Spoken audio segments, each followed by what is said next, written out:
this outbreak is going to be the defining crisis of our generation. Patient who died of COVID-19. That was more than a month ago. But what comes next? What comes with the next outbreak? COVID-19 began in Wuhan, China, and rapidly spread to other parts of Asia and Europe, defying travel bans and national lockdowns before encompassing the entire globe in a pandemic. There's one thing that has remained constant throughout the pandemic, even as our schools, relationships, and jobs are changing: our news media. We're taking the time to answer this fundamental question. How did the media portray the COVID-19 outbreak? Some sources provided honest, credible, and well-researched accounts. In other words, transparency, namely the gold standard in media, the AP or Associated Press. In an article describing the lag times between identified cases and alerting the world of a possible pandemic, the AP cited multiple sources, from doctors to a political scientist to a representative of the Chinese foreign government. In addition, they reconciled their own possible bias by providing other missteps of government leaders rather than placing the blame on a single scapegoat.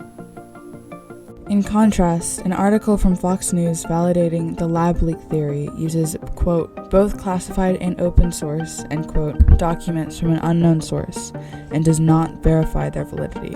The next one is the easiest method for checking the validity of claims, just clicking on the provided link for the available sources. Links should match with the content of the article and be credible and complete sources.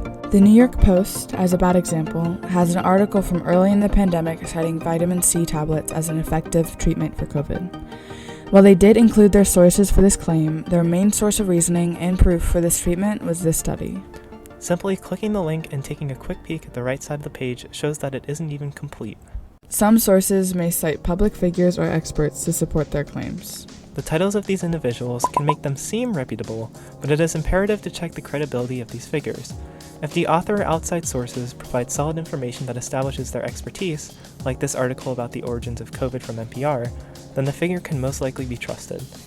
An overview of the source's qualifications preceded the information that they presented. On the other hand, InfoWars tries to invalidate the COVID vaccine, presenting false information about it failing animal trials and claiming that several top scientists warn the vaccines will kill you. One of the scientists cited is under investigation. Quotes are the backbones of articles. What they say and who they represent matters. Pay attention to which public officials they cite as either doing a good job or bad. In an overview from the Washington Post, it was identified that Republican news sources had a higher tendency to cite Biden in their articles, likely with a negative connotation, and vice versa. In the example here, the Palmer Report, a far-left news source, in an article about preparing for the virus, referenced Donald Trump's handling of the pandemic with a negative light. Take this into account when evaluating bias. Additionally, bias can also be revealed by which voices an author chooses to promote in their article. One of the things that we're relentlessly taught in school is how to identify bias in an article or other media, and for good reason. This is an invaluable skill and critical for navigating the internet and differentiating credible sources in this information age. One of the best ways to determine whether a source is credible or not is whether its articles are opinion-based or fact-based. Fact-based articles cite specific evidence and provide logical reasoning to support their claims. A great example of a source that uses solid evidence and reasoning is NPR. In the same article about new clues about the origin of COVID, they explained how studies supported the possibility of the virus originating from Chinese wet markets. This claim was backed up by both the studies and by historical evidence with the SARS coronavirus. They also emphasized that these are merely just theories and have an open mind to new discoveries, which is a very good sign.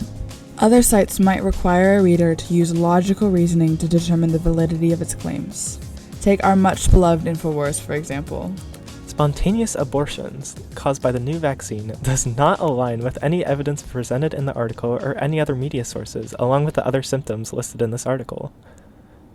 When reading articles online, use common sense. If something sounds implausible, then it probably is, especially in the days of the interwebs. The reliability of a single site can vary, which is why it is paramount to always be employing your media literacy.